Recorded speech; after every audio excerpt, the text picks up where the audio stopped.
Welcome everyone to our Leadership Academy project series. It's very nice to see you all today. My name is Monica Dreyer Rossi, and I am the program manager for the American Indian and Alaska Native Leadership Academy. Today, we are starting a new series based on the Leadership Academy. Participants in the program work on their own community-based initiatives throughout the one-year program. During this series, they will present their work to you. The series will discuss on-the-ground initiatives focusing on improving important aspects of the American Indian and Alaska Native communities' well-being, and it addresses different aspects of community health and describes projects that have impacted communities across the country. The session is presented to you by the National American Indian, PTTC, and ATTC located at the University of Iowa. We are a part of a national network of technology transfer centers, as you can see from the slide here. Next, please. This program is funded by SAMHSA, but the content and opinions expressed today do not necessarily reflect the views and policies of our funder. Next slide. Please take a few moments to give us feedback on this event at the end of the presentation. We will be posting a link to the evaluation in the chat. You will also receive a follow-up email after this event where you can get instructions about how to request certificates of participation from the event. Next slide, please. This is our center's land acknowledgement, authored by Ella Driscoll, Keely Driscoll, and Sean Bear. Please take a moment to read the land acknowledgement.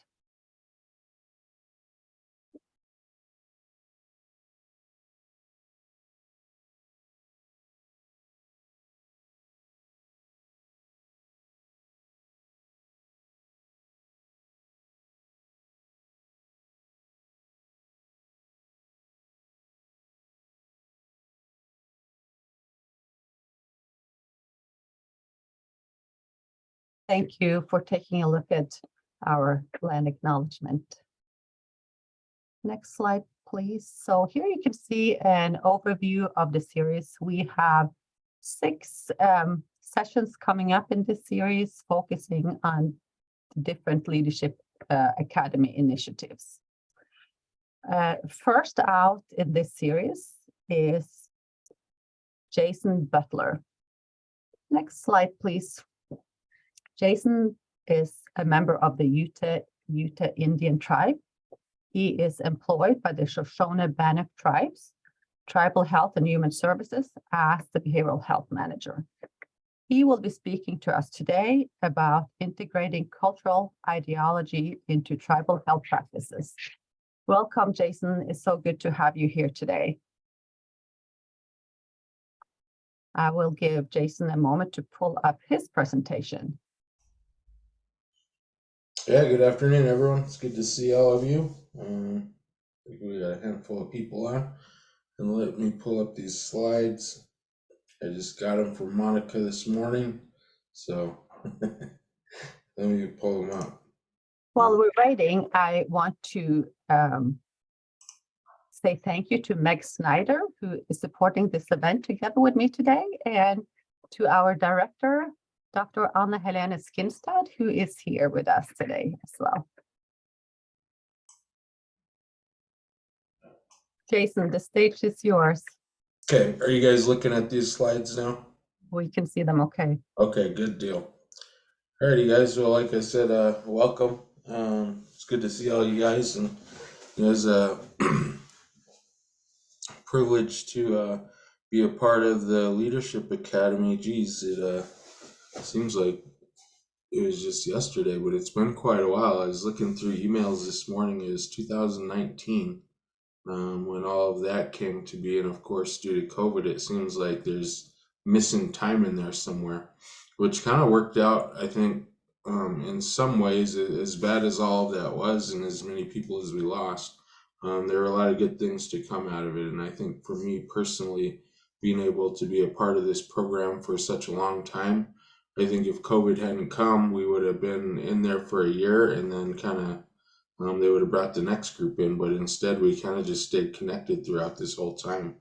So it was really helpful. And, although, like I said, there were a lot of things that weren't so great, I think professionally speaking, it allowed us to kind of dig deep and figure out how we were going to get around some of the barriers that arose through the pandemic. So I'll talk a little bit about that as we go through the project, because as you'll see, it kind of started out as one thing and then turned into a whole different thing as we went through the project. And I'll kind of be learning with you as I go along. I haven't looked at this presentation for almost 2 years. It might be about 2 years or a year and a half, I think. But I'll tell you a funny story. I was looking for it this morning because I was going to go through it so I could kind of refresh myself to know what I was doing, and I couldn't find it. So I had no idea where my presentation was. So I sent Monica a message and kind of panicked her. So had her frantically looking through her emails trying to find it. Luckily, she found it, but I haven't had a chance to look at it. So I'm getting a refresher here too. So I'll be going through these slides. I haven't looked at them yet, but kind of know what's in there. But as always, like I said, it's good to be here. But I want to start us off really quick, and I'm just going to say a few words to get us started. Whenever we gather together, I always like to say a few good words to get us started. So I'll go ahead and do that. And I got some cedar here. I'm going to light it. And, even though we're not in the same space, and we'll kind of talk about this as we go through the presentation. I think a lot of times we like to gather together and be in person, all of that. And, unfortunately, due to COVID, we weren't able to do that. But one of the good things that came of that was that it really allowed us to kind of get into our technology and all the things that are available to us as we go through. So even though we're not together here, we're actually together, and there's a lot of us here. So I'm going to say a few words, and I ask that you guys kind of do the same as we go along, and we'll kind of just create some good energy here together. So, I ask the Creator, Wanam Dhamma Appa, to look down upon us today in a good way as we come to you, thankful today, Creator, for all that you've given to us here on this Mother Earth. We ask that you look down upon us today and open up our minds and our hearts that we can receive whatever it is that we came to receive here, and share whatever it is that we're meant to share as we gather together in this virtual space together. We ask that you take care of us in that way, and we just come to you again, thankful for all that we have, this understanding of this life and the Mother Earth that we walk on, and the water that gives life to all, Creator, the air that we breathe, all of our plant and animal brothers and sisters that nourish our bodies and give their lives so that we may live, Creator. And we thank you for that understanding of all the things that we have here on Mother Earth, our way of life and this prayer way that we live, Creator. We thank you for that. And again, we just ask that you take care of all of us in this here space, and all of our people out there, whatever it is they're going through today, Creator. We ask that you help them to feel good today, and help them to know that they're thought of right now at this very moment, Creator. All of our people, as we think good thoughts and create good energy for ourselves and others, Creator. Thank you. So, we'll go ahead and get started here. You'll have to excuse my voice. I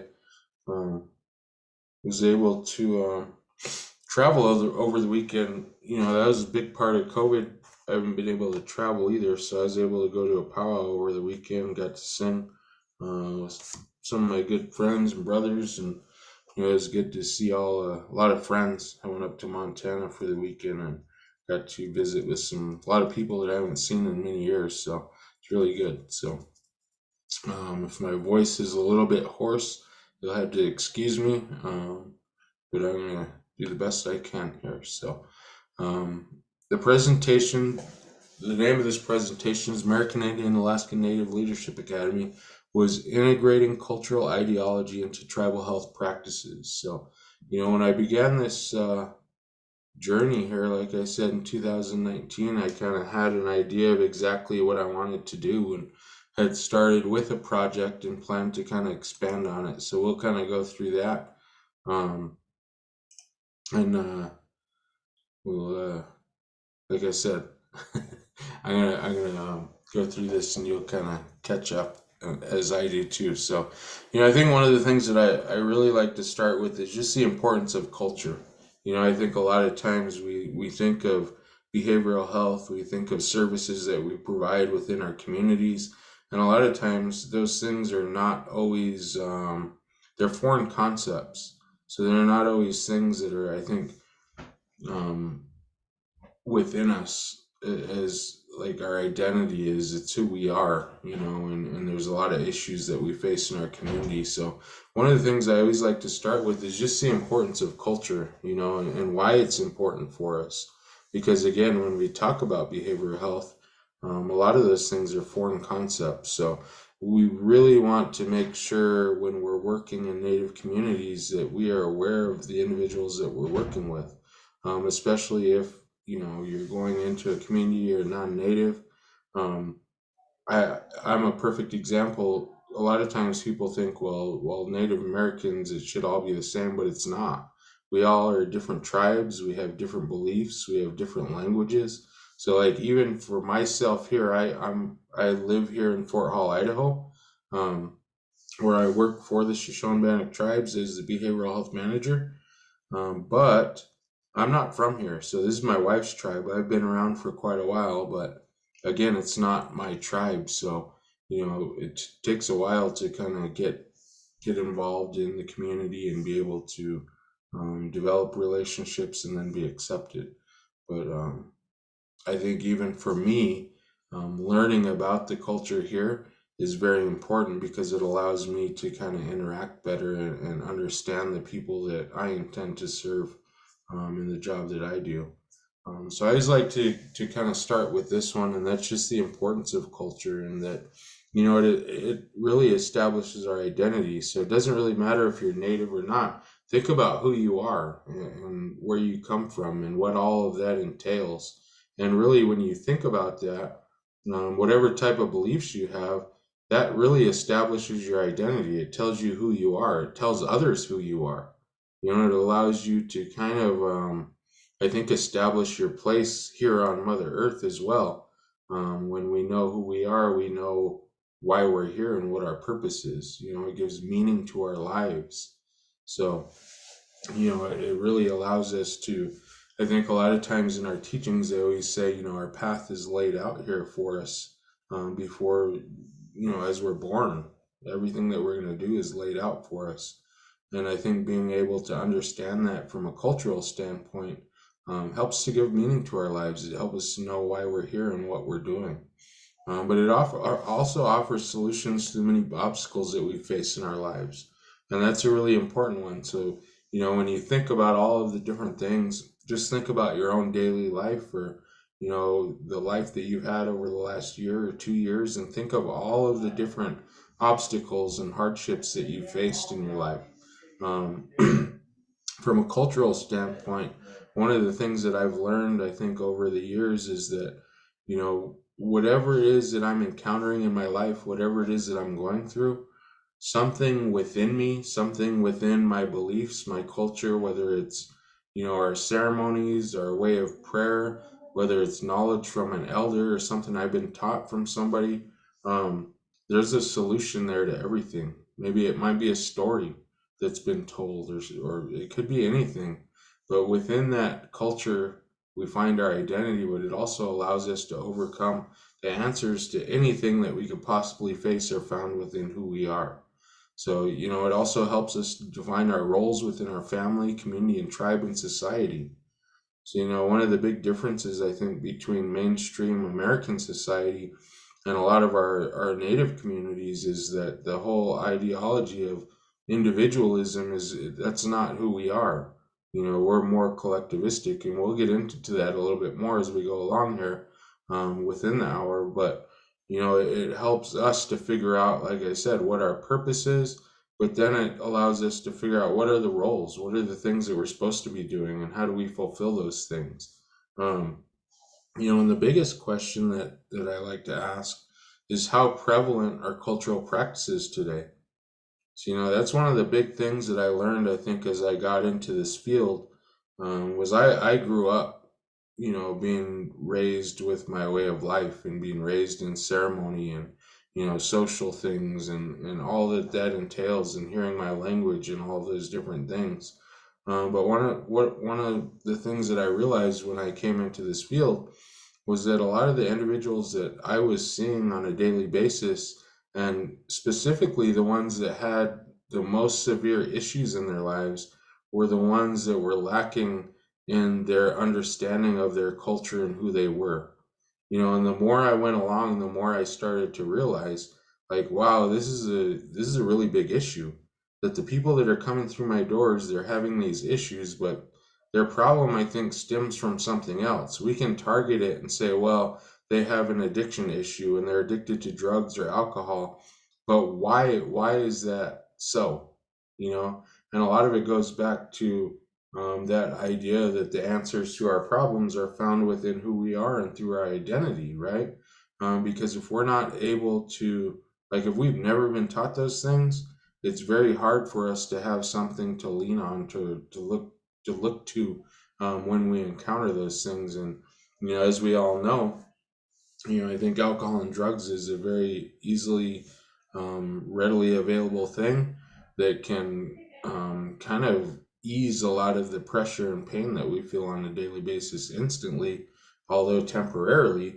It's an easy fix rather than having to learn, actually dig deep into why those things are happening. But like I said, one of the things that I found was that, I took for granted all the years that I was able to learn all of those things, because a lot of people, I think, weren't fortunate enough to be able to be raised in that and to learn those things. So, that's one of the questions I ask of you guys, is like, how prevalent is that in your own lives, within the people that you see, if you're practicing in a field of helping, the people that are coming through your doors, how prevalent is that? And then just in your community in general, when you look at it.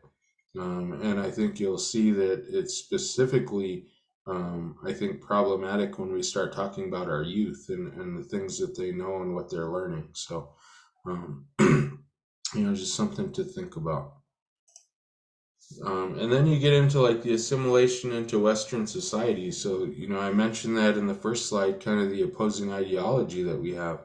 And this isn't just found in like the individual and collectivism thing that's in here, but it's in every facet of our lives, whether it's religion, capitalism, the connection to Mother Earth that we have, family structure, and, attempts were made to dismantle the traditional family structure.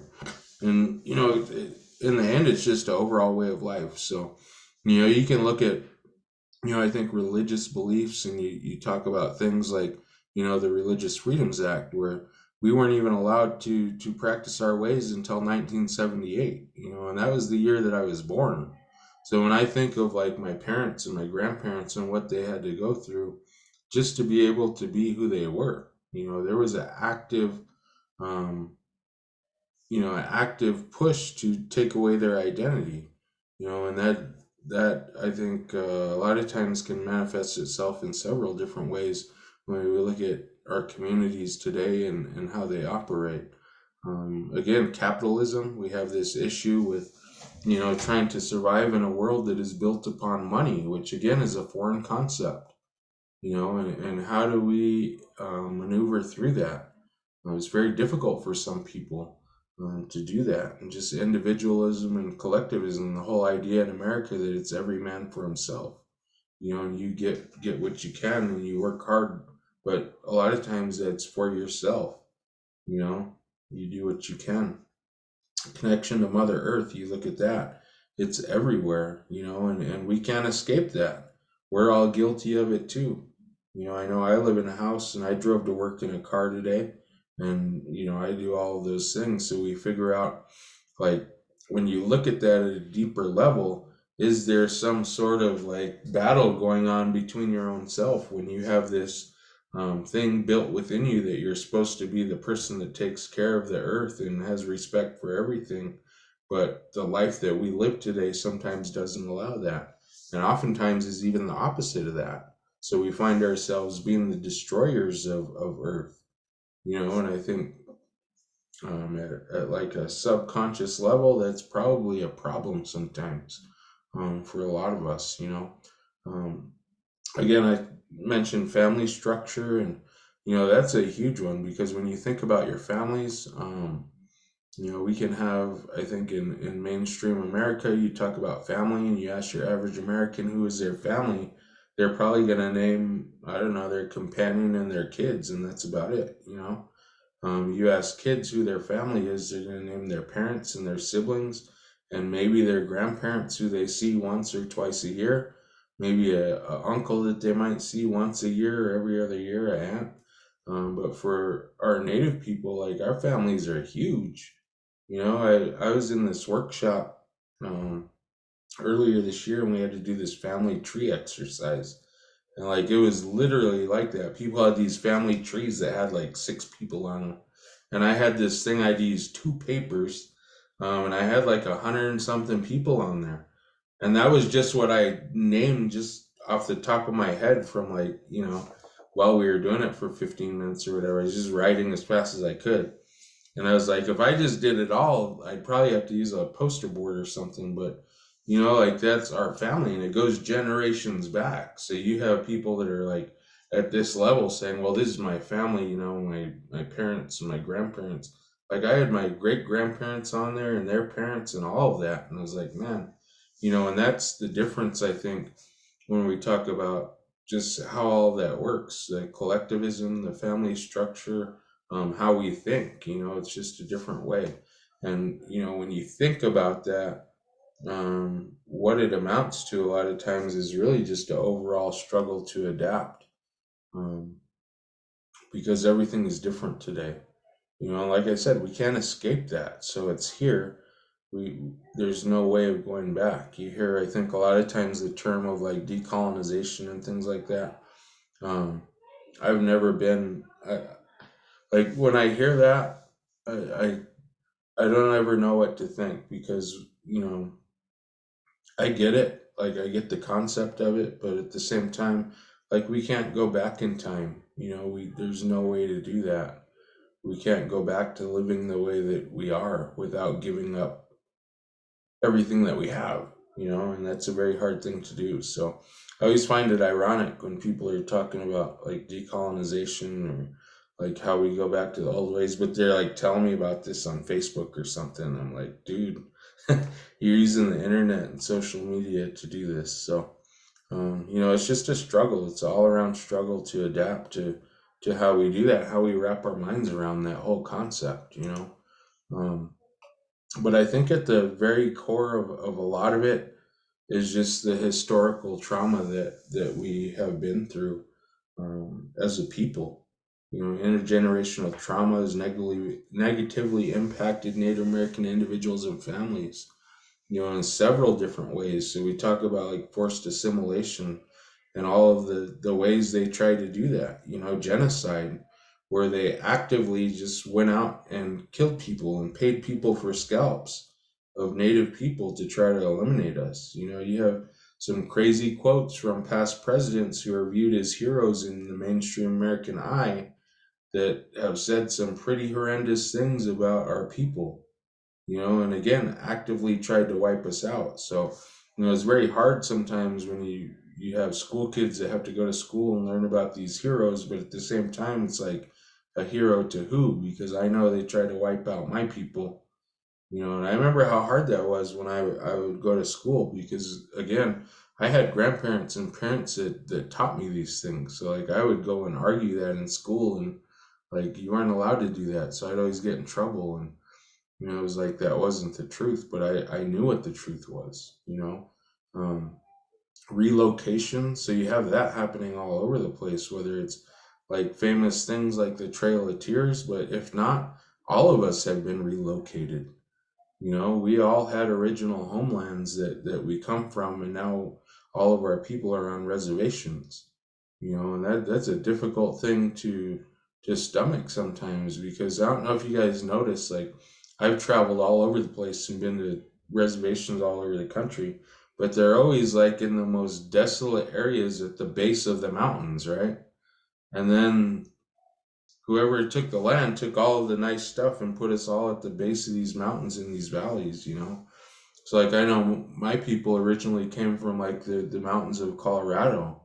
You know, my particular band of Ute people came from like the Aspen and Telluride area, which is a very nice area and inhabited by millionaires now, right? But we're like got marched over to northeastern Utah into this desolate desert area, you know. And it's like, man, but you know, we come to call it home, you know, but at the same time, there's all of that relocation. And what does that do to people when you think about not us, because like we grew up with that, but when you think about like my great grandparents, my grandpa used to tell me stories about um, when he was a boy, that's when they very first moved to the reservation. So, like, our band of people had just barely got moved, like at the beginning of the 1900s. So when he was born, he was a boy, and he remembered his parents going back and forth still, back to Colorado and on horseback and coming back to the reservation. So I mean, you know, things like that, and how did that impact him? You know, a lot of times you hear things like, "Well, that was a long time ago." That was not a long time ago. You know, these are stories that my grandparents and my great grandparents experienced in their lifetime. Boarding schools. My grandparents went to boarding schools. My great grandparents got sent to boarding schools. You know, and they told me the stories of those things. My grandma used to tell me what used to happen to her when they used to try to speak their language. They would get beat. You know, um, my great grandfather has a story of running away from boarding school.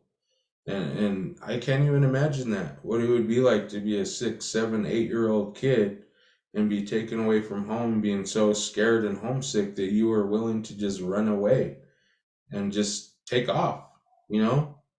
And think about that today. Like if you're a 6, 7 year old kid and you just went taking off into the nowhere, you know, trying to get home, and how traumatic that could be. And then again, you think about what role did that play going forward as they grew up and you know, transitioned into adults and had kids of their own. Um, just overall poor living conditions and struggle adapting, and we see that everywhere. You know, whether it's on reservations or even in urban Indian communities, the alcohol and drug use that we have, domestic violence, sexual abuse, poverty, disease and death, suicide, impact to health outcomes. And that's health of all kinds, right? That's physical health, mental health, emotional health, spiritual health, right? And that's something that a lot of times mainstream society, again, doesn't even take into account spiritual health. But to us, that's a thing, you know? What does it do for us if we're lacking in our spiritual connection with whether it's Mother Earth or our prayer way of life or our ceremonies or even our social dances and things like that? What does it do if we're, you know, we don't have those things or we're not able to regularly participate? There's something within us that needs that, you know? Um, so we think about what that has, but I think this entire list of things, you know, when you look at the stats, again, with mainstream America, our people are higher at almost every single thing on this list, you know, per capita.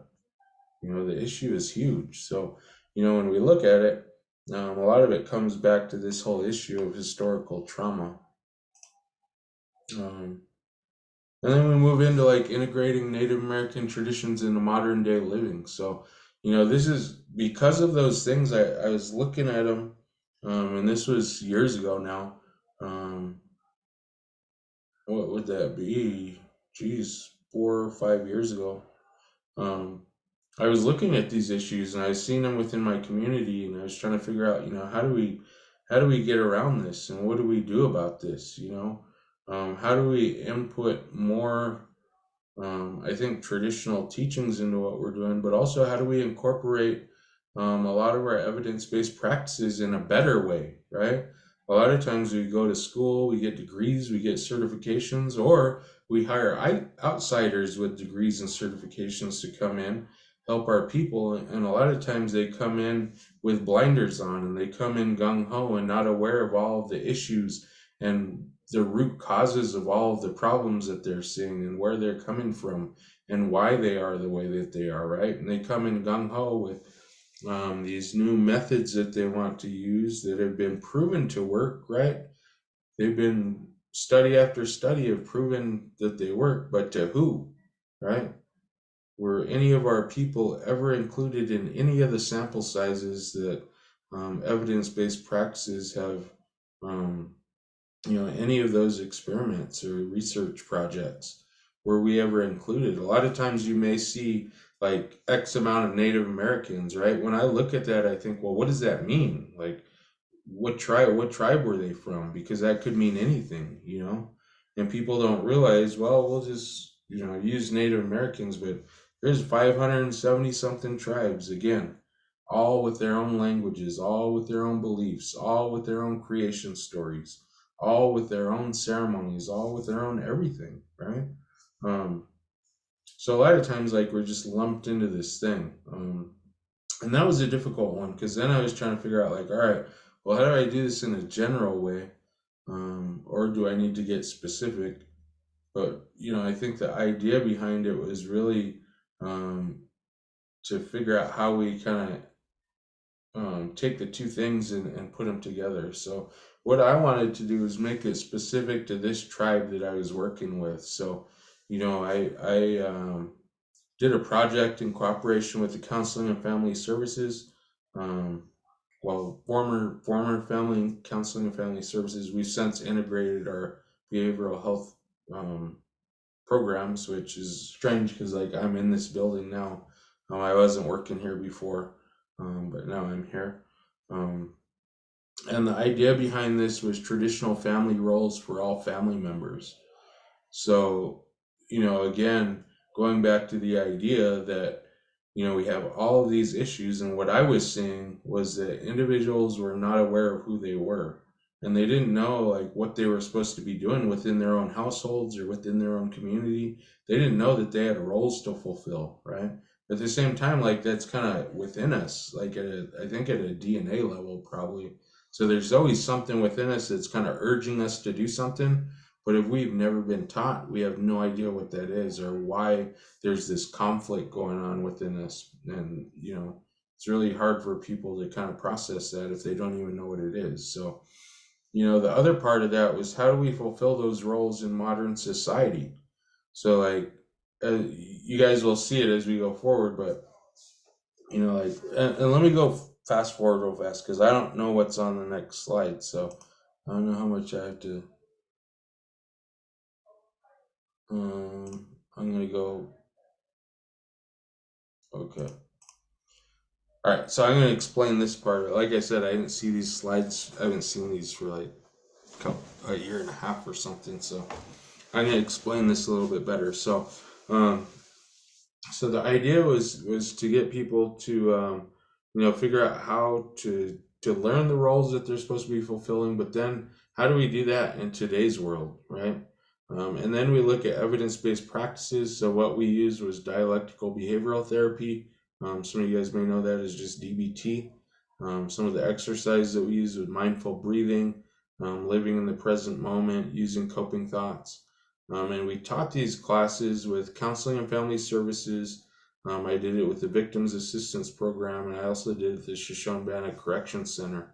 So I did it for the female and male inmates. But I'll give you guys a kind of a rundown of what this was. So, like I mentioned in the previous slides, one of the things that I'd seen was that a lot of our people were lacking in like cultural knowledge, and it was affecting their identity, and it was kind of showing itself in a lot of the issues that they're having with like addiction and some of their emotional problems and all of these different things that were like causing all these these things. And what happens is they go into these programs, right? And we look at it and say, okay, well, let's give you an assessment. Yes, you have, substance use disorder and you're at this level of care and you need counseling and we're going to help you, right?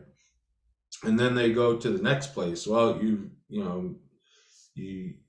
have this alcohol issue, but also you're involved in domestic violence. So, we're going to have to get you help for this because you like to abuse your partner or whatever. And then they go over here and it's like, well, you also have diabetes. So, we're going to take you and we're going to take you to the clinic and we're going to get you all set up there and take medications, do all these things. They're going to all these different places, right? And every place that they go to, again, they have blinders on, they're addressing that specific issue and then figuring out how to target that issue. But the problem all along is these underlying issues of historical trauma and, the identity issues and not knowing who they are. So one of the things that I thought of was like, why don't we figure out how to teach people the roles that they're supposed to be fulfilling? Because what I found is a lot of people don't know those things. So I went to the Shoshone-Bannock Language and Cultural Preservation Program, and I asked the director, I was like, okay, I'm thinking about putting this class together. I'm going to do this project, and I want to know all of the roles that people are supposed to know. So let's take like little kids, boys and girls. Let's take teenagers, boys and girls. Let's take young adults, men and women. Let's take older adults and elders, men and women. And let's go through what I want to know. What are all of the roles that each of those individuals is supposed to fulfill in our community? Like way back though, like before modern society, what are things that they would do? So what, like the little kid, what was their role? What was the elder's role? Like elders were teachers, they were keepers of knowledge and they were to be taken care of and respected and valued and all of these things, but really their main role was just to be teachers and guides, right? And show us how to do things. And all of that gets flipped upside down in today's world where you have elders that are taking care of their grandkids and, getting abused and all these different things and taking care of the entire family because no one wants to work and no one can do anything. So they're the breadwinner and they have the house and the car and all of that, right? And they just get taken advantage of. And that's completely opposite of the role that they're actually supposed to be fulfilling. So we went through all of them, right? And I was like, okay, these are all the roles that they're supposed to be fulfilling. Some of those things we can do today, right? So like elders, they can be teachers and they are the keepers of knowledge and they are to be respected and we can take care of them. So a lot of those things were the same. Some of the issues that we did run into were like with men. So like some of the men were hunters, right? Some of them were warriors. And it's like, okay, well, we can't do that full time anymore. Like I hunt every year and fill up my freezer and make sure we have food all year, but like I can't do that every day, like every week, I do that one time a year about and then fill up the freezer and that takes us through the year. So there were certain things that we can't do the way that they did it before. Being a warrior, right? Can't do that. Like we don't go to battle anymore and we don't do those things. And that's like the stereotypical idea that when you hear the word, like when you're talking about natives and you hear the word warrior, like what does your mind automatically go to, right? It goes to this stereotypical figure and what they did of however they did it. But a lot of times it includes fighting and killing and doing all these things, right? And those are not things we can do today. But again, I think a lot of times we have that within us somewhere. There's that warrior spirit within a lot of us. And what we had to do is figure out, okay, if we can't do that today, why did they do that though? What was the purpose of that? And the purpose of it was to ensure that our people were safe and to ensure that our people felt secure and that they felt okay and that things were all right and they knew that if there was ever any harm or something was coming their way, that they would be protected, right? It was to provide security and safety. So you look at some of those things and you look at being a hunter, like, yeah, we can't go out and hunt every month or every week to get food, but we also don't need to, right? Like, what was the purpose of that? The purpose was to ensure that our people didn't starve, that they always had food to eat, that they were taken care of, right? So as a male today, as a native male today, I can still fulfill those roles. I can make sure that I work. I can make sure that I take care of my family. I can make sure that I put a roof over their head. And I can make sure that they have a nice home and that in that home they feel safe and secure. And that if anything ever comes to that home, that they know that I will protect them. They know that, even though I don't go hunt every week to bring home food, they know that the refrigerator is always full of food because I make sure that they are fed every day, right? So even though I can't do those things the way that our ancestors did them, I can still fulfill those roles. And that's, I think, was the idea behind all of this, is like, why did they do these things? There were certain things that we just translated straight over, like, yes, they did these things back then and you can do these things today. Some of these things, like the hunting part, they did these things all year long. Today we can't. We could do it for a short amount of time, but we can still learn how to do that. We could teach our kids how to do that. And we can teach them how to do that the proper way, right? For a lot of us, there's a certain way to do that, that when we take animals and we take their lives, that we take care of them and we do certain things to make sure that their spirits are taken care of and that we're giving thanks for that. And there's a certain way to prepare the meat and do all of these things. And we can still teach those things because there's a purpose behind all of that, right? So we took all of those and we did that for all of the different roles. So for, again, boys, girls, adults, elders, and all of them, we went through the whole thing. One of the things that I realized as I was going through that is that as we were going through this, people were going to have a hard time because at some point they were going to realize that first of all, we stress that these are the basic roles. Like, this is not anything super, huge. These are just things that they thought everybody needs to know and everybody needs to do. So, like, if you're going through this and you're telling someone, all right, as a Native person, this is things that everyone needs to know. And as they realize they don't know any of it, there's a lot of feelings that are going to arise from that. One of the first things they may start to feel is kind of some anxiousness and anxiety about, like, what's going on here? They're telling me I'm supposed to know all these things and I don't know any of them. So what we did is we put in a DBT exercise right there where we thought people would kind of get this heightened sense of kind of arousal and kind of start getting either agitated or antsy or, again, a little bit of anxiety. So we would do a breathing exercise, and of course what we also find is a lot of people don't know how to breathe properly. So, I think it's good anyways to teach them that, but we inserted that right there. And then we went through some more of the class, and we realized as we get to this point, we get a little bit deeper into it. They're gonna, they've gotten over that sense of anxiety. We showed them how to kind of calm that down, but now they're gonna start thinking about why they don't know these things. And that's where we get into that historical trauma type stuff. Like, who didn't teach me these things, and whose job was it to teach me these things? Well, it may have been my mother and father's job to teach me these things, but like me, for example, my dad wasn't in my life when I was a kid. So, like, why didn't he teach me these things? Because he wasn't here, because he left me. And now I'm starting to think of all that. Like, man, what kind of childhood was that? And, if he would have only done this, I would have known this. And you start doing all of that. So now we bring people back to the present moment because they start to wander back to the past to think of why. Why are all these things happening? Why are things the way that they are?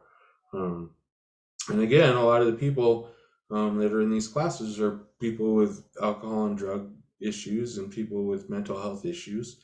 and they're going to start to realize all of the reasons why things are the way that they are. So we bring them back to the present moment. We'd go a little bit further into the exercise, and you start to realize, like, now they've gotten to that point where they're looking back and kind of that turned into a little bit of anger because they're like, man, no one taught me this. But then once you get over that hump, you kind of get to that point where it's like, man, this is kind of sad. I don't know these things, and people didn't teach me these things, and that is the way my life was. So now we have this kind of downward trend where people are feeling bad. We actually had people crying in that class and saying, like, I don't know who I am, um, and right then we'd use coping thought exercise, right? So we inserted all these DBT exercises at certain points of this class where we knew people were going to be feeling a certain way, right? The whole idea behind all of that was, first of all, like I said, we get to the root of the problem, right? We figure out why individuals are kind of doing some of the things that they're doing, and how do we address that issue? Well, we go back to the identity thing. We teach them, the basic things of who they are and what roles they're supposed to fulfill, right? So we're addressing that cultural component and the identity component. But then we get into like the issues that it causes, right? The emotional part of it and the addiction part of it and all of those things. And we can use our evidence-based practices, but we can do that in a way that is more cultural friendly to people, right? When we got done with that class, people felt really good. They had went on this emotional roller coaster, but at the end of it, they had learned things that they never knew, and they had learned skills that they never knew existed, right? So like you could do a few different ways when you think about it, and you're just like, all right, well, we have this class, and we just want to teach people traditional roles. You may get some people that show up, right? If you get to the like real heart of the problem and you're like, all right, you guys, we're out here in the community and we realize that everyone has all of these issues and you guys all need counseling.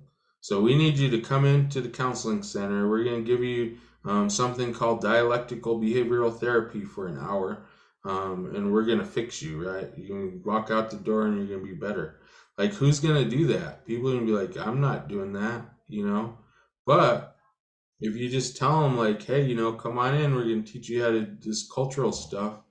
And we hit them with the DBT and they had no idea what was happening, even when it was going on. So when it was over, we were able to let them know like, hey, what you just did was you went through a therapy session, and that's what this is all about. So it also reduces that stigma and label that we have on some of the services that we provide. Because again, when you talk about like, well, if you would come in for counseling, I know we could help you. People's mind goes to all kinds of crazy things about what it is that happens in a mental health facility, right? Like, who knows what they think? But they didn't think it was that, And it's like, well, you just went through a session of DBT. Was it that bad? Or did you even know you were doing that? And they're like, no, we didn't, And they felt better. So now it's the opportunity to say, this is what it is, and this is what we do, and this is how it can help you. Imagine what could happen if you came back for more, So that was kind of the idea behind all of this, and this was like the initial starting point for my project with the Leadership Academy. And I was gung-ho and had gotten with the language and culture program. We were ready to do the second part of this, and we got started on it. So let's see, what time is it? 12:51. I'm gonna skip through this one, but this was just another project that we did. It was called Strengthening Families, and this one was an evidence-based program, and it was developed with First Nations people of Canada in mind. This is a joint Shoban tribal health project. We taught parenting skills, child social skills, and family skills, attachment and bonding, communication, parental supervision, and setting limits. And it was open to all community members. And this one got shut down by COVID. So we actually had, I think, 12 families participating. And what it was like a class where we would bring families in. We would provide dinner. the kids would go into one group, the adult parents would go into another group, and then after their groups, we would bring them together and we would practice what they learned together, and help them to like engage and communicate with each other. And then we would all sit down and eat together and kind of practice the skills that we learned. And that was going really well. But like I said, COVID shut that down. It was, I think it was like a 9-week session. We got through 3 weeks and then we got shut down. So that's one we're looking to kind of implement again. A lot of people moved, or a lot of the people that helped with this project are no longer working with us, and some of us are in different positions, but I'm looking to get this going here shortly. So, but I would recommend looking into that if you guys are working with families or you're working in communities, look into strengthening families. It's a really good program. And then Shoshone-Bannock Tribes Cultural and Language Preservation Department. So, at the time they had a wellness grant, and that's kind of how I got in, because they had all this funding to do like wellness type stuff. And I was like, well, wellness, we're tribal health, so let's work together and figure out how to partner on some things. So like we were, help with community understand the connection between cultural and wellness. A lot of people don't realize like how big of a correlation there is between who we are and how well we do in life. Like any type of health, it all comes back to, I think, our connectedness to who we are and our community and our way of life. We got tribal health involvement, and then community events and projects that combined cultural activities with tribal health treatment methods. We had a recovery garden with the Four Directions Treatment Center, peer support services. So at the time I worked for the Four Directions Treatment Center as the recovery service coordinator, which probably a lot of you saw on the announcement. That's not my job title anymore. And in fact, the Four Directions Treatment Centers no longer exist. So like I said, Four Directions and Counseling and Family Services is merged into one behavioral health program now. So pretty cool stuff. But we did have a garden. We did the DBT class. We also have a sweat lodge, and that's at both places. So we have one now. We have the mental health and we have the substance use disorder. But there's still 2 weekly sweats going on. We do things like gathering roots and herbs with our peer recovery support services. And I'm not sure if I think I have these on a later slide, so I'll kind of get back to a lot of that. We did a lot more culturally based activities, but these were the ones that we actually partnered with language and culture. So that was a big piece of it, and I appreciate all that they do. They're always willing to help and get involved with what we're doing, and kind of they realize the importance that culture plays on, I think, the overall wellness of our people. So I want to give them a shout out because they've always been willing to help me with whatever I've tried to put together. Pros and cons of creating joint projects. Culture and language preservation can add cultural component. Tribal health can be more effective. So when we implement culture into what we're doing, it helps to create more trust in the community and helps to draw more people in. So like I said, I think using the class as an example, if we just told people like you all need counseling, no one's coming in. But when we make it a cultural event, we get a lot of people there, and we can kind of put those two things together. We can utilize the momentum from integrating culture and strengthening families, which was the plan, was to utilize that momentum and carry it further and develop more things. And there were, like I said, several families that were willing to take part and learn. So I'm kind of looking to tap into that here in the near future. But again, this was about 3 years ago when all of this was being put together. Families that have completed these programs serve as a catalyst for change. And that was the idea, is that this first group would kind of be the trendsetters for what we were trying to do and get more people involved, be role models. Barriers that kind of arise is that politics play a role in collaboration, promoting large-scale change. And that's like workplace, community, tribal council, all levels. Like, and if you guys work in a community, you probably know, or experienced some of these things. But Yeah, I've found that, a lot of those things can be minor barriers, It all depends on how you perceive that and how you react to it. I think what I see a lot of times is people feed into that and then they give that right back to whoever it is and then give it to other people. Whereas I think if you just take it and try to figure out how you can be a little more progressive with it and how you can work with it, that works a little bit better and you kind of stay out of the muck, so to speak. So egos can get in the way of progress, so that's always been an issue, I think, of just having the ability to take other people's ideas or to say I don't know.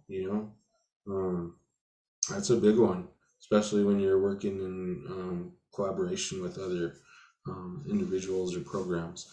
Personnel changes, so that's a big one. Like we always have a high rate of turnover a lot of times in our communities, and that was the issue that I faced with language and culture was that every time I started working with them and like got things going, we'd put these big project ideas together and get right to where we were looking to start implementing.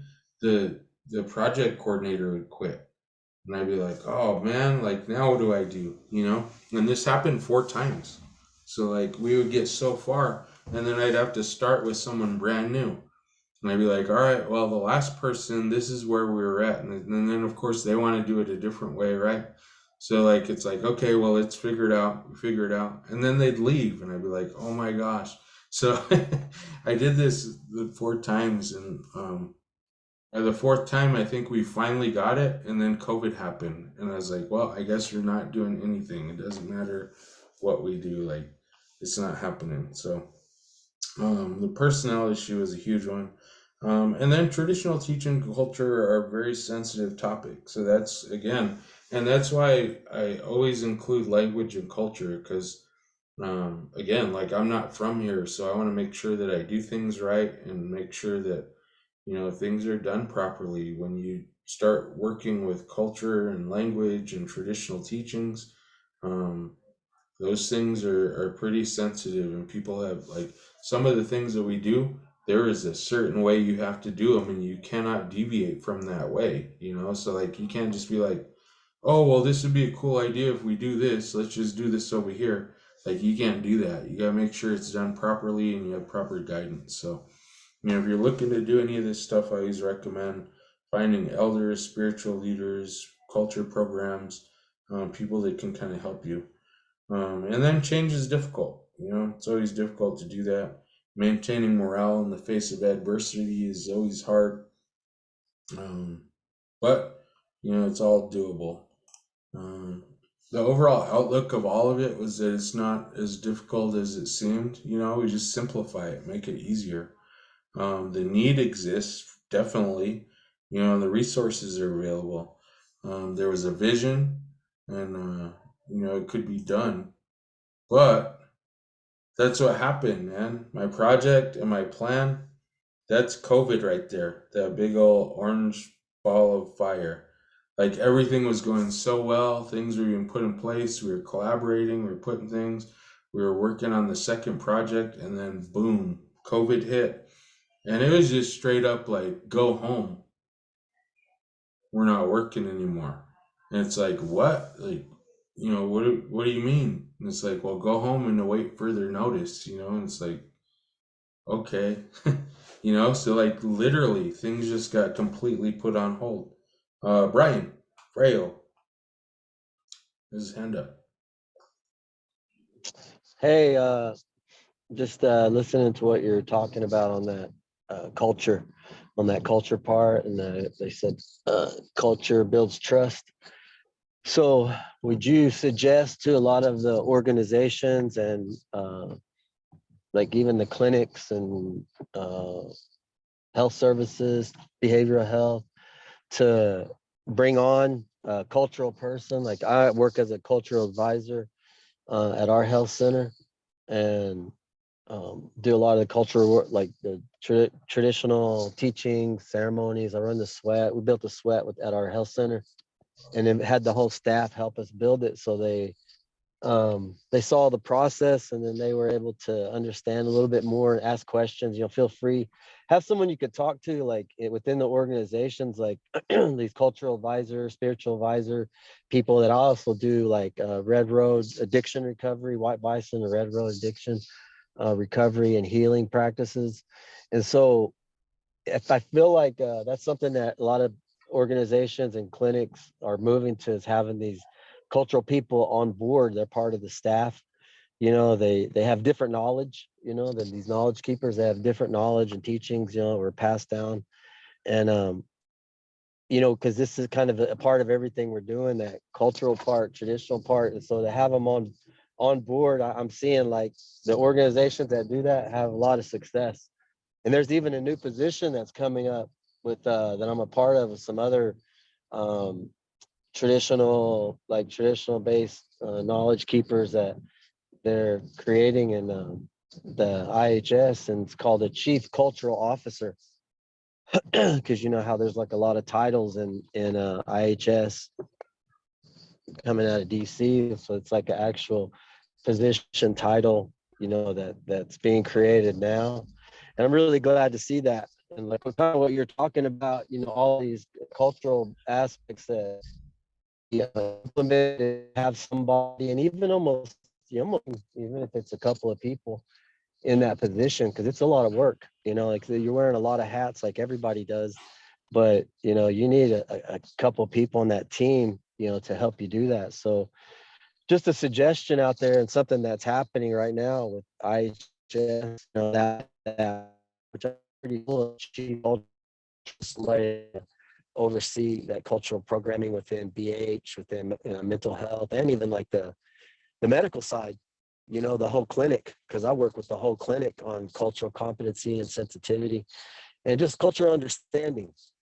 And that's really important, whether you're in the res or you're in the urban community. I'm at the IHS in Chicago. So that's where we're seeing a lot of success, like you're saying, like coming out of this kind of almost post-pandemic, because people don't want to come into the health centers or clinics right still until they're sick.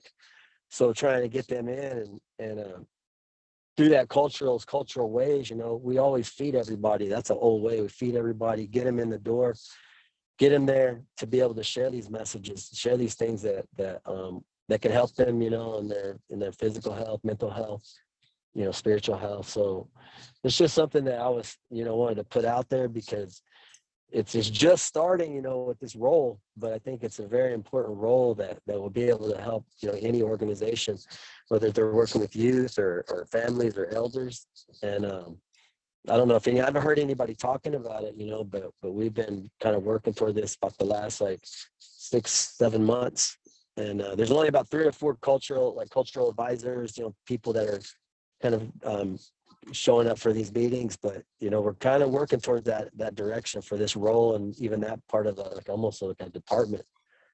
But yeah, thanks for sharing all of this knowledge, these traditional teachings, but having somebody on board, having somebody on the staff, hired staff, it would be really great. Yeah, awesome. Where'd you say you were from? I'm from Oklahoma. I'm Pawnee and Seminole, and but I work with Chicago IHS. I'm the cultural advisor and do all the addiction recovery and healing, and I run the sweat lodge and talking circles over there. Okay. And then, so it's that's where I'm at right now. Awesome. Yeah, I highly recommend doing all of those things. I have actually have a cousin that has one of those titles as Chief Cultural Officer out in Oakland. And Yeah. also our tribe back home in Fort Shane, Utah, our treatment center has, I think it's called a cultural counselor. So I have actually both of those job descriptions, and I've been working on something here to implement that. But yeah, I recommend, I think either developing a position like that, or like I said, just figuring out how you implement some of those ideas and practices into what you're doing with existing staff. Because a lot of times we have tribal members on staff, we have people that do things, and we'll kind of get into that here in a little bit, that are capable of doing things like the sweat and providing songs and, doing blessings and different things like that. Like a lot of times we have those people on staff already, and then also, I think going further with that, what I would recommend is making sure that, all of your non-tribal staff, whether they're native and just non-tribal members, or if they're just non-native altogether, but getting them, up to speed and trained on the community that they're serving, so they're familiar with the people, whether it's learning little phrases in the language or, learning different practices that they can do within the office, or just learning those things so they understand what other people are doing. So, yeah, that goes a long way. And I think creating that trust and just building, I think, relationships with people. So, yeah, for sure. Yeah, so this was COVID right here. Pretty wild time, but it kind of put a halt to everything that I was doing. So that whole project just got put on hold, and you take a moment to assess my surroundings, and this was me, sitting there trying to figure out what I was gonna do. But as hard as it was, and as chaotic as things were, when I really took time to sit down and kind of assess my situation and figure out what was happening, this is literally was what I felt like. I looked around, realized, what? Even though we're going through this time of chaos and hardship, life is beautiful, and we just have to really just step back sometimes and look at things as a whole and realize, yes, we're facing a one moment in time that's not so great, and there's these instances that aren't so great, but as a whole, overall, life is beautiful, and this world is beautiful. We just have to figure out how do we do that. So when I did that, I ended up in this field of poppies like this, and that was me after I went from this to this. And I had to kind of reassess what I was doing, because all of those things with the projects that were happening just were not able to happen. So, sometimes leadership is simply about trusting the path you're on. Don't worry if it's meant to be, it will find its way to you. And that's, just a quote from an unknown, but really it coincides with, again, a lot of our cultural and traditional teachings, that this path is laid out before us. And it took me a lot of years to realize that whatever it is that we're going through in this life, whatever it is that I experience in this life, it's meant to be just that way. And that was probably the most helpful thing. I heard that all of my life. All of my life I heard that, things are the way they are, and they're supposed to be that way. I never understood that. Like, why would it be like that? Why would I have to go through all this, But once I really embraced that, I realized, like, all of the things that we go through, that's the way it is, and Creator put it that way for a reason. There's something for us to learn in every situation. Some of them feel like they're not fair, like during COVID when we lost a lot of people. I lost all of the elders on my mom's side of our family. They're all gone now. Um, my grandma's generation, all of them are gone now. And the last two during COVID that passed away, I wasn't able to go to their funerals because I was up here in Idaho and we had travel restrictions and things like that. And, that was a hard time. And you get to those moments and think, why does this have to happen? Or why is it this way? But when you go back to that traditional belief and say it's not your place to question why, it's your place to experience it and to learn from it and to move on, because it's the exact way that it's supposed to be just for you, So, it's going to find its way to you when you embrace that cultural, I think, mindset. But then we move on to peer support during the pandemic. So like I said, at that time I was working with the recovery coaches at the treatment center, and I was helping to build the peer recovery support services. And the tribe shut down with no indication of when we'd reopen or return to work. And that was hard, At first it was cool. It was like, what? You guys are going to pay us to just be at home and not work? And you're like actually ordering us not to work? Like, we're not allowed to work? But you're going to pay us? Like, okay. But after a week, it was like, it wasn't happening, man. Because like a lot of you may know, like when you're in the field of helping, you got to help. And especially when people are struggling. So, one of the things, like we were off for a week or something, what we realized is, there's an immediate impact to that. As a lot of, people in recovery, they work on routines. They find something that works for them and they do that. A lot of them that are successful will do that rigidly. Like they have a schedule that they follow every day. And there is a disruption of that routine. There's struggle and people started relapse. So that's what we were going faced with. We were getting calls from people, getting messages from people saying, I'm struggling. Like, when are you guys going to come back? Because, I need to go to our group, or I need to go to your classes. I need to go to the activities. I need to just come in and talk to you guys. And it's like, I'm sorry, we can't. We're all at home and we can't do anything. And we actually had a few people that relapsed because they couldn't handle, being off of that routine. So we had to think on the fly and improvise, and no was not an option. And that's what we got a lot of, was a lot of no. Like, well, what about this? Can we do this? Can we just come in for this? And it's like, no, you're not able to work at all, you know? So what we realized is, like, we had to maximize our ability as peer support workers, to kind of get around a lot of the things. And we developed online classes, online support meetings. We did online prayer meetings. So, like, we had daily meetings at noon and we couldn't get those done. So we moved them all online. We had a sweat on Wednesday, every Wednesday.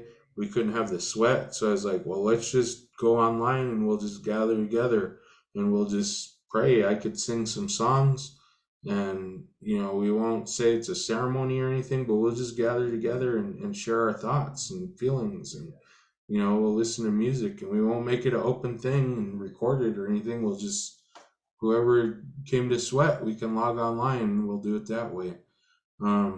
It gave us more flexibility in contacting our clients and patients because, one of the things we found as recovery coaches, like, a lot of the ethical, guidelines that we have are left to our discretion to just do the right thing, So, like, in a time of absolute need, I was telling my staff, like, just use Messenger, use text messages, do whatever you can to get a hold of people, and check in with people.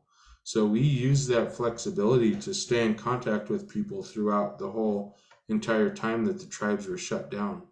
One of the coolest things, I told you guys, I built a recovery garden. So what I found is that, because the recovery garden was such a big space, I wrote up a safety plan and said that I would have one person over to work on gardening at a time. And we would keep a distance of so far away, like 20 feet or something, because it was so big. Like, we didn't even have to be near each other. And what happened was I got it approved and I was able to have people over. So I was the only program on the reservation that was seeing patients face to face, because we were gardening, right? I don't think one person gardened. They were coming over to talk to us and to get help, So I would go out there and I would have long conversations with our people, out in the garden. So, like, figuring out creative ways of doing that, live updates. The tribe was given live updates every week online. So I got a slot on there and I'd go on every week and encourage people to reach out and know how they could reach us and let them know all of the things that we were doing, that even though we weren't open, even though the building was closed and we were all working from home, we were still working and we were still doing whatever we could. So I let them know all the things that we're doing, and asked for suggestions too, for, like, if there were things that they thought that we could do, we would try to do it. We utilized social media. We had online peer support training. So, like, all of our trainings, we moved those online, got those approved through the organization that we work with in Connecticut, and we were holding online recovery coach trainings. But the interesting part of that, and let me see if this is, let's see what's on here. Okay.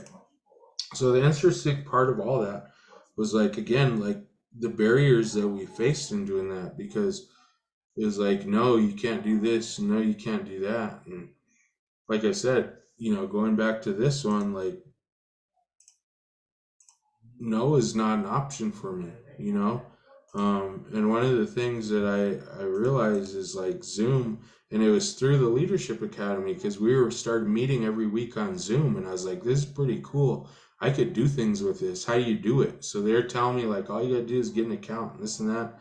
So I looked into it, and they're like, no, you can't do that. But I had the insider information again from the Leadership Academy about like the HIPAA regulations and things that we could and couldn't do during COVID.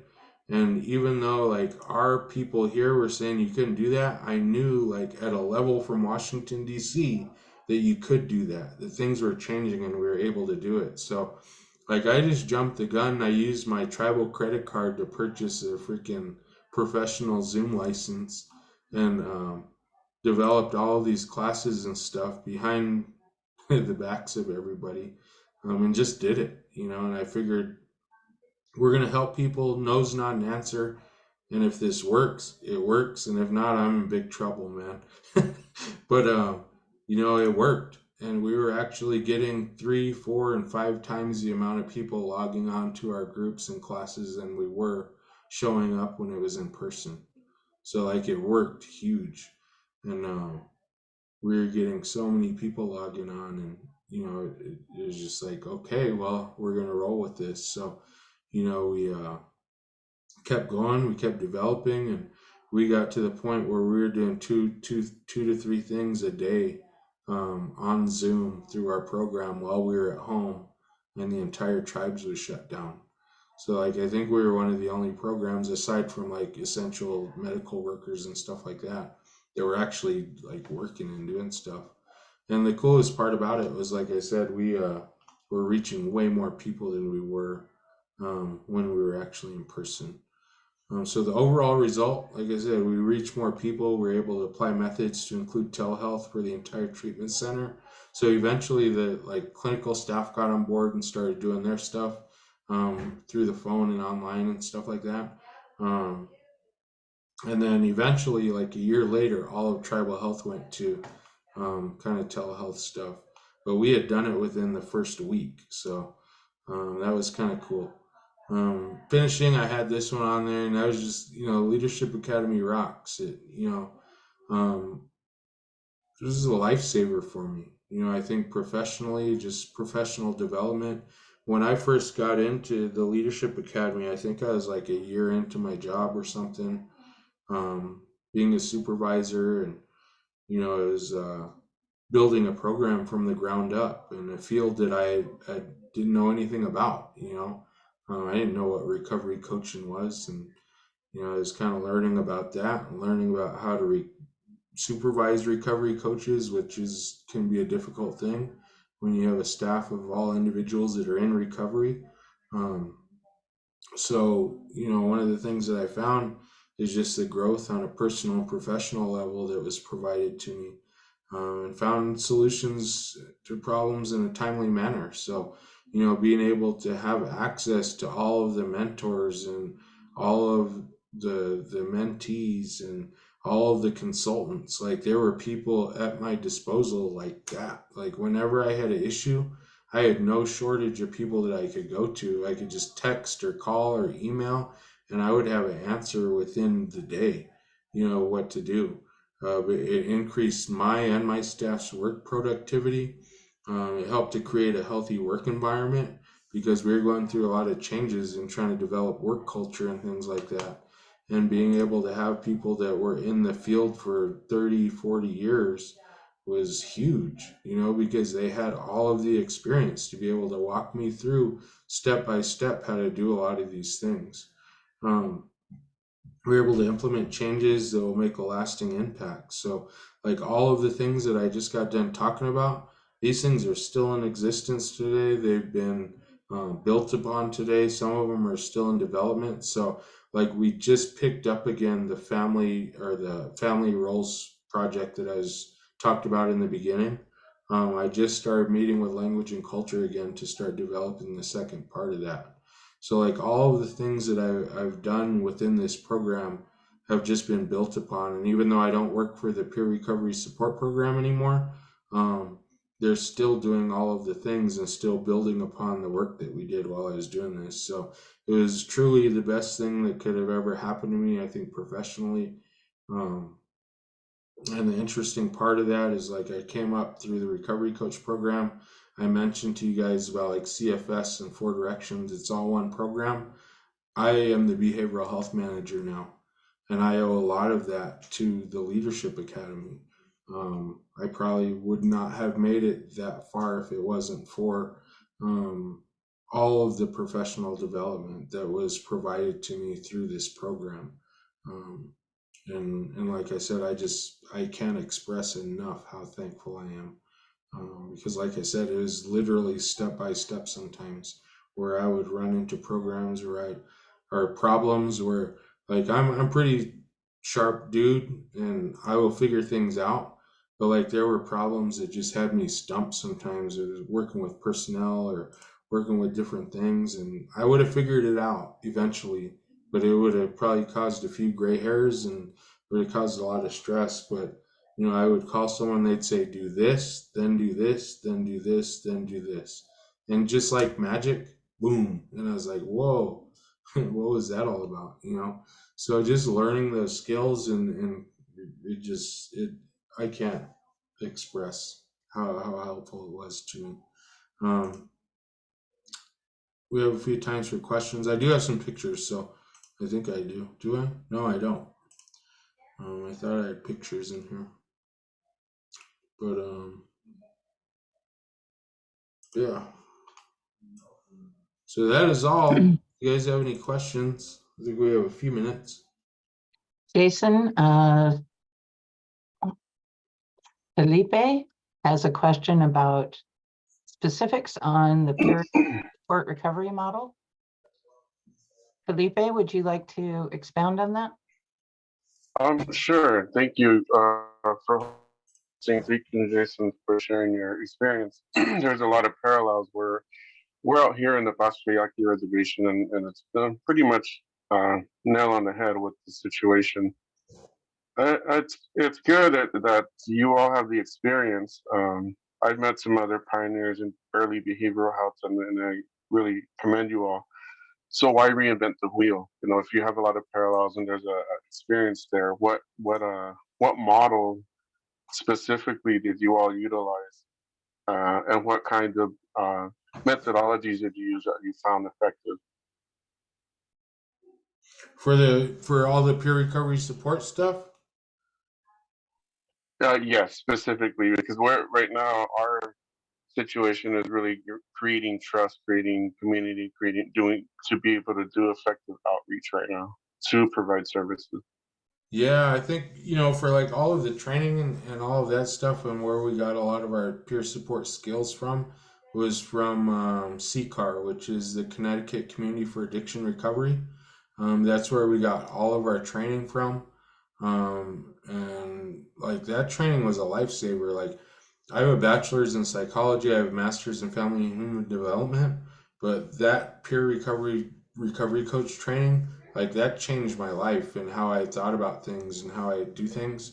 We were able to meet the people that developed that and wrote that, and they kind of gave us some direction in how, like, we can like alter and modify things to tailor it to our specific population. So like even with the training, we offer those trainings in the community, and they allowed us to actually change some of those things. As they said, as long as you don't change the slides and as long as you don't like alter anything like major, present the material that's in the slides, like you can change things and modify it to your specific tribal community. So I would recommend looking into that. Again, CCAR, Connecticut Community for Addiction Recovery. Okay, then, thank you so much. Yeah, and then just like the overall recovery coach model, it fits Native people so well. So it allowed us to do a lot of the cultural things. So I didn't mention on here, but we did like so many different cultural classes, like teaching people how to smoke salmon, teaching people how to make dresses and moccasins and cultural crafts and all kinds of things. So yeah. Andrea, looks like she has her hand up. Hello, this is Andrea from Hopi Behavioral Health. I'm a community member.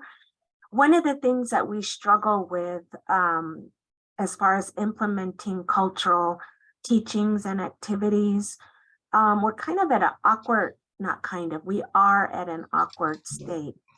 And I think about, and we have a lot of discussions about this. We use a lot of our elder staff members here to help us bring these topics to the community.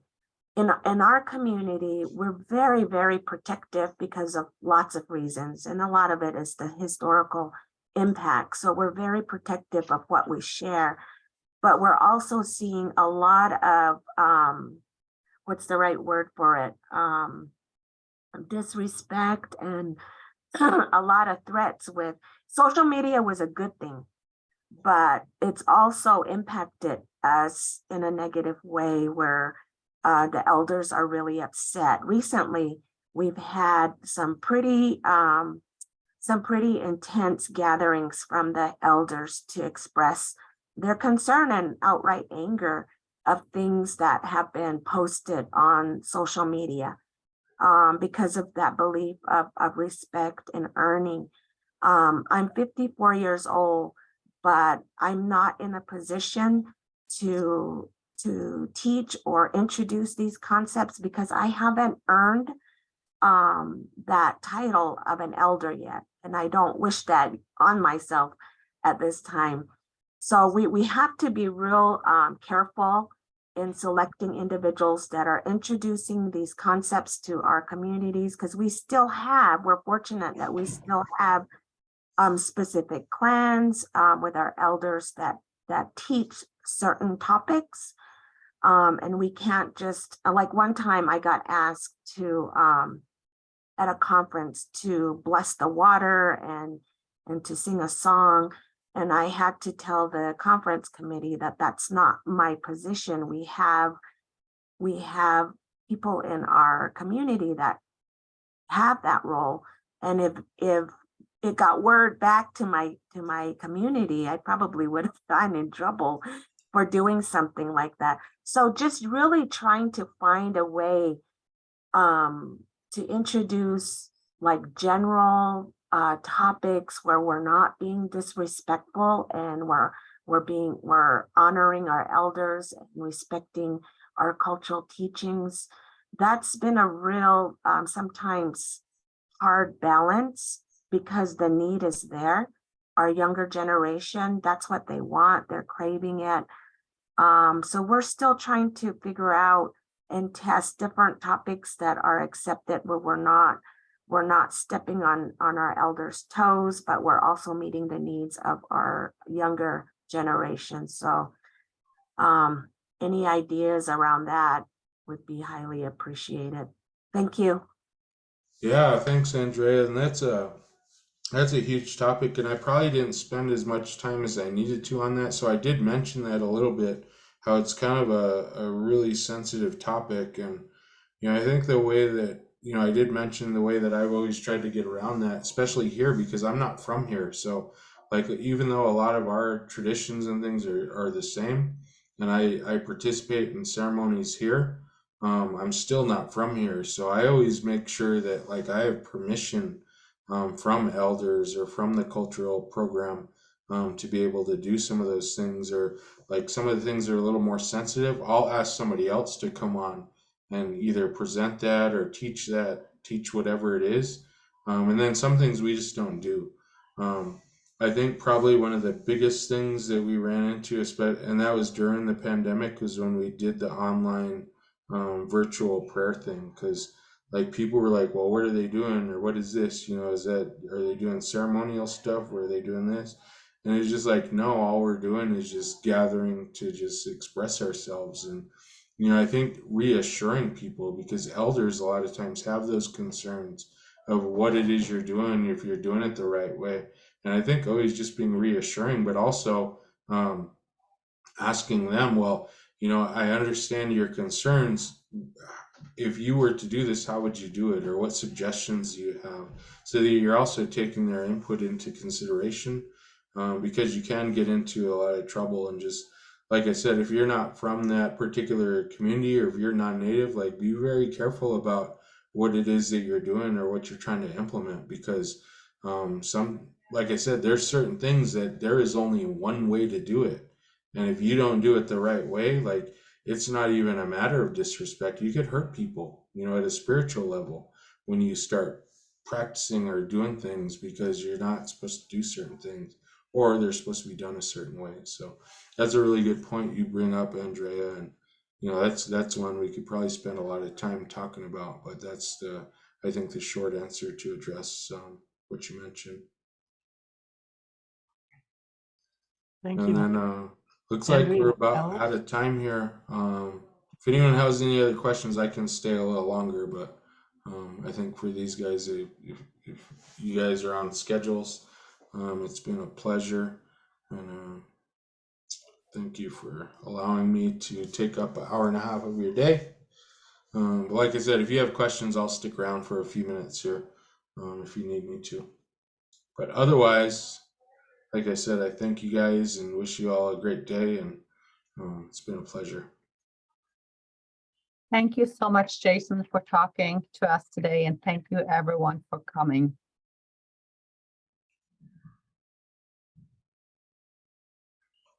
We'll keep the room open for a little bit if anyone wants to stay back and chat with Jason. Andrea Ellis mentioned that she had a comment, if she can stay to share that. Yeah, that's fine. I can stay for as long as we need to. So feel free, unmute or type it in there. Hello. Yeah. Let me see if I can. I was just gonna say, thank you for doing this presentation and training for us today. But also, so I'm like you, I work for a tribal nation that I am not enrolled in, although I'm 4 different tribes and we are very similar in our ways, but I am not enrolled member from here.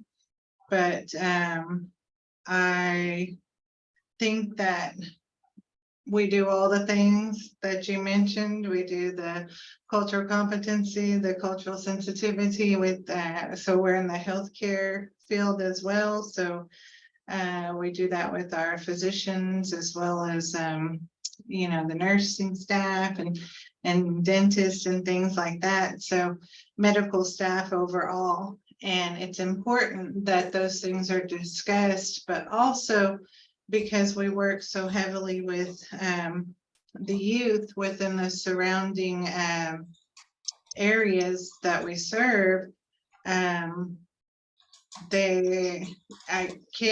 say it over and over and over, consistency is the arch of the bridge that bridges those gaps and those challenges together. Consistency being that, I feel like our youth know that they can come and talk to us, that things, you hear, we work specifically with 4th, 5th, and 6th grade twice a week. Every morning we go in and do mindfulness and yoga with them because I'm a certified yoga instructor. And so we do that, but they are so brutally honest and they will tell you everything that you want to know about their mom, grandma, aunt, uncle, whoever. And along with that positiveness, we always try to reiterate, try to focus on the positiveness of their families instead of all the negative things that they have to endure, the substance abuse, the drug usage, the being arrested, moms going back to jail for the 5th time or whatever it may be. But to say that and being consistent on those, when you're like doing those cultural classes or you're doing those meetings or you're having those prayer meetings, or we've even done like a etiquette, like a practice night where we had different drum groups are coming and then they sing, and then so the youth that want to be involved in that or want to know, then we offer that service. But also to let them know, like, it's a no judgment zone, to whereas, you know, parents don't always know. We don't always know. There's not a book written for us. There's not a way for us to do a certain things. We all make mistakes, and just reiterating that, and enforcing that to the youth, and for all the way from young to old, you know, college students, because I think that's important. Like when you were talking about having that structure, that consistency, or being able to, you know, enforce that structure in their lives, or that's what they need right then. They also, I feel like, need that all around, from all aspects of their life. So even with us, you know, to be consistent, to be structured, to know that they have somebody there that really cares. So whenever we're ending our groups, or we're ending our practice with the 4th, 5th, and 6th grade, we always end with positive affirmation. And we're like, I'm strong, I'm brave, I'm beautiful. And then I'm like, high five your neighbor and tell them that they're gorgeous, or whatever it may be. But that's always just some, you know, like, they know Miss Andrea is going to be there Tuesday, Miss Andrea is going to be there Wednesday. And even through COVID, you know, we were all messed up and everything, but we were still making the effort to go. And I think that's where we kind of get a little bit teetered on, like, oh, we'll cancel this time, but maybe next time we'll show up next week or whatever.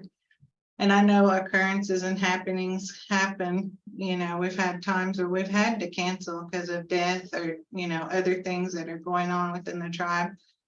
And that's just out of respect. So I think that that's something that has to be known. And I think you did a wonderful job today, and I just appreciate your training, and I hope that you make it available so that we can review it again with some of my staff, and some that couldn't be here with us today. So thank you very much. Awesome. Thank you for your input. And yeah, I think, you know, you talked about the consistency. I think one of the big things that I've learned in you know, is also availability, you know, just making yourself available. Because, you know, a lot of times we have this idea that we have to, like, have these big events, or we have to have groups, or we have to have all these things. But a lot of times all people want is just someone to listen to them.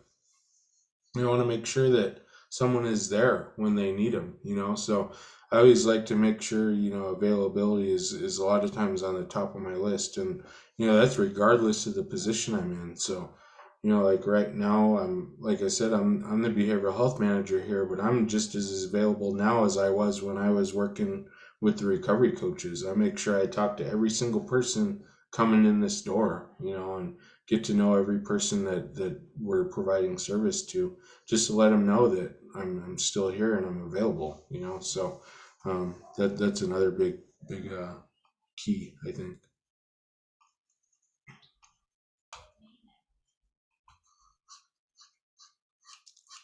Anything else? We got a handful of people on.